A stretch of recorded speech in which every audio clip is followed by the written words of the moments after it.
Sharti kwamba umheshimu huyo. Sijui unanielewa vizuri? Wewe ni mtoto wa kike, umefundwa. Nini maana ya kufundwa? Dini umesoma. Unajua thamani ya mume. Kwani unakuwa mjinga kiasi hichi? Upuuzi, sitaki tena kusikia kesi kama hii. Tena iwe mwanzo na mwisho leo hii. Sihitaji tena kusikia upumbavu. Haya, nisikilize vizuri. Muombe msamaha. Haraka. Msamehe.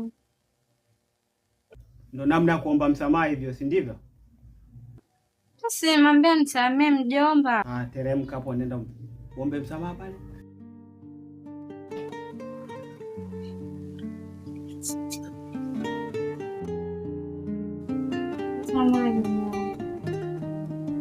Kwaidi sirudie tena. Wallahi nampia. Sirudie tena.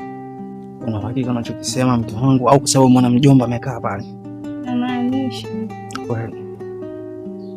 Sawa, mimi usamee mke wangu. Leo sirudie tena.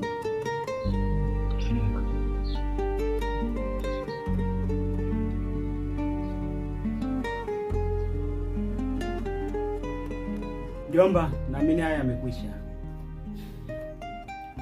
Ila naomba kitu kimoja mjomba. Taniwia radhi kidogo. Kuna mazungumzo kidogo nataka niongee na huyu mjomba wangu. Kuhusu haya, yani muonye ili yaishe kabisa. Kwa ungetupisha kidogo mjomba. Basi haina shida mjomba, mimi niko nje.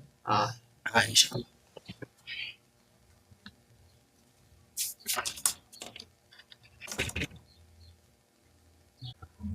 Mjomba jamani. Mjomba wewe mbaya. Hivi kunikalipia mbele yake kitu gani jamani mjomba? Sasa wewe hujui kinachoendelea? Hivi hujui?